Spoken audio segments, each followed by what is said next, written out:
Let's move on then and let's talk telecom, considering that's your big buzzing sector. By the way, before that, I just want to mark the market because even though we started off about 100 odd points lower, we've actually covered all of the lost ground. We're now just about breaking and nudging that green line, and we've actually conquered back 16,250. So, soon enough, that weakness got sold into, and the breadth as well has recovered quite nicely, actually. The mid and the small caps are the ones which are taking charge. There's good recovery in a Naukri, in an RBL Bank, in a GNFC, in a Mindtree, in a Biocon amidst the mid caps. And amongst the large caps, it's once again autos which are really driving, the move higher. So Maruti, M&M, Eicher Motors, all are holding out well. There's Tata Steel, ONGC, Cipla as well as Adani Ports also, which is looking quite strong. But the big moves today are in telecom. So let's address all that's happening. We've got with us R. Chandrasekhar, former telecom secretary and former president at NASSCOM, joining in the show. And we also have with us Nitin Soni from Fitch Ratings joining in on the show too. Gentlemen, good morning. Good to have you on the show. Mr. Chandrasekhar, if I could, start the discussion with you. The big newsmaker, of course, is Adani Group's EMD, which has come in very low at about 100 crore rupees. And, as the market charter says, most probably they might end up buying spectrum worth about 800 to 1,000 odd crore rupees. Just wanted to understand your views here, considering this is the so-called new entrant in the sector. If this is really enough to even start commercial enterprise business, or do you think they are buying spectrum only for captive use? Well, it would appear from the numbers and also their own reported statements that this is essentially to meet their own needs, especially considering their presence in the infrastructure sector where such communication networks which are directly under their control are critical to the mission of the infrastructure.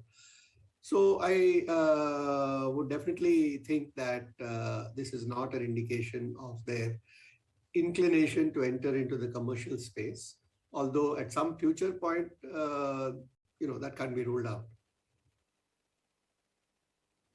Sure. Nitin Soni, what is it that you make of Airtel's EMD deposit? Is that going to be enough for them to buy 5G spectrum to provide pan-India services?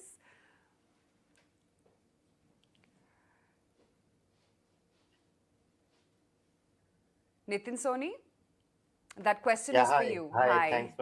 Thanks for having me on the show. So yes, we rate Bharti at BBB minus with a stable outlook, and we do expect Bharti to spend about $6 to $7 billion on the pan India 5G network. But given now we know the earnest money deposit which Bharti has given, I think that indicates to us that I think we still believe that they will go for a pan-India 5G spectrum, but there could be a case that they might not bid for spectrum assets in, let's say, some of the weaker states where 4G monetization is still very low. So it could be northeastern circles or, some of the other circles where we have seen, the 5G monetization will take a longer time. So it could be possible that Bharti may not bid for those circles, but our base case is still that they are going for the pan-India 5G spectrum assets. Nitin, but again, looking at the first EMD, is this going to be one of those brutally competitive auctions, or this is going to be more rational, logical, where return on capital is going to be priority rather than market share gain, ego, and land grab? Is that question to me? That's right, Mr. Chandrasekhar. I'm coming to Nitin right after this. Just blanked out a bit. Yeah, well, if you see the numbers, they tell the story fairly clearly. What the spectrum of 72 gigahertz in all that is on the auction block is valued at the reserve price. The computation is that it's around 4.3 lakh crores. Whereas if you look at the EMD that is deposited and the eligibility to bid, that is what is the maximum amount that the players can bid based on this EMD amount, that is barely around 2 lakh crores. So clearly, even the upper limit of what they can bid is less than half of the valuation. So that I think is a one clear indication that it's unlikely to be a very competitive bidding. Does that mean that there will be no bidding? Not at all. Why? Because in what we have seen in the past also in somewhat similar situations, what happened in 2012 comes to mind. But at that time, and as now, there could be some circles and some bands, either where the quantum of spectrum available is low or where the competition is high, where we may actually see some competitive bidding and the end price going above the reserve price, or even in exceptional cases, well above the reserve price. But having said that, I think overall, I don't expect, extremely aggressive bidding. The government has, of course, done quite a bit to moderate, the high cost of spectrum by spreading the payment out over 20 years, by providing an exit ramp after 10 years, which de-risks the companies. So to some extent, that should make them willing to bid a little more. But there are other concerns which they would have, like, tech companies being administratively allocated spectrum and so on.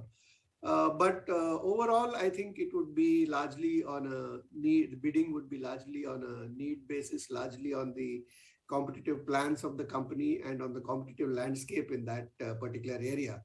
I do believe that the two larger providers, namely Jio and Bharti, can ill afford not to have a presence pan-India, except maybe in certain pockets where they choose to enter later.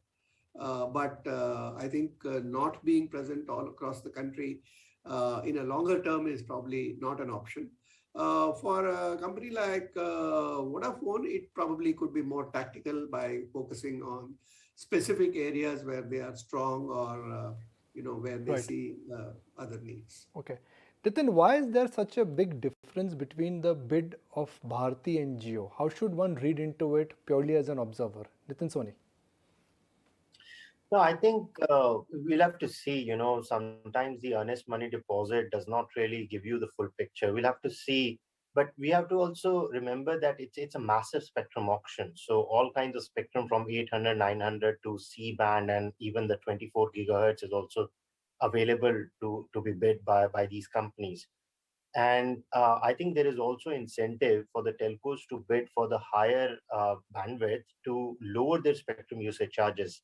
As I would like to remind your viewers that going forward, the spectrum usage charges will be calculated based on the weighted average of the quantity of spectrum and the bandwidth of the spectrum these telcos has.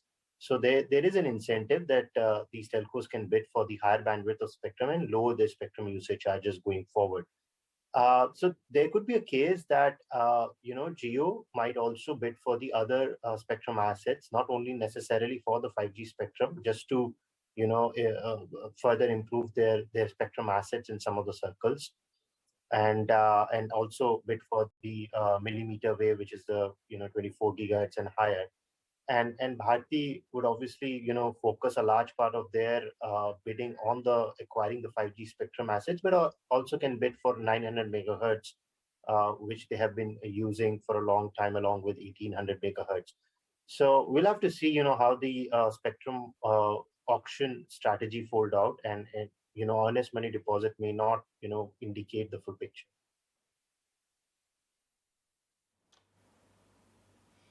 But the earnest deposit money does give an indication of the eligibility points that are earned by a company. So Reliance Jio can bid for a maximum of 1.27 lakh crores.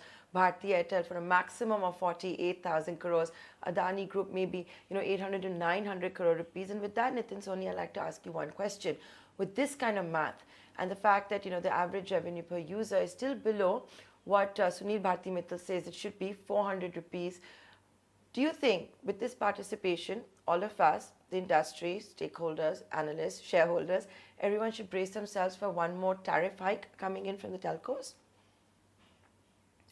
Yeah, that's an interesting question. So we do believe that another tariff hike is coming in the next 12 to 18 months. As you rightly said, the average revenue per user is still very low. It's one of the cheapest in the world, $2, less than $2. And, uh, most of these telcos would try to increase their tariff towards a 200 rupees mark in the next 12 to 18 months. And in the longer term, we agree that an ARPU of 300 rupees is more, I would say, feasible for this industry, given the industry has now consolidated. There is limited competition in the sector. Both Jio and Bharti are consolidating revenue market share in their hands at the expense of Vodafone Idea. And we see that Adani Group is also mostly going to bid for their private consumption on the 5G spectrum assets rather than entering into the consumer mobility, which they have publicly denied as well. So I think overall, I think the sector is moving towards higher tariff, better profitability, and better revenue market share being consolidated in the top two telcos. Right. Nitin Soni, Mr. Chandrasekhar, both of you, thank you so much for taking the time out and speaking with us. Good to get in all the perspective on the telecom sector, as always, from both of you. Thank you. Thank you. Thank you very much.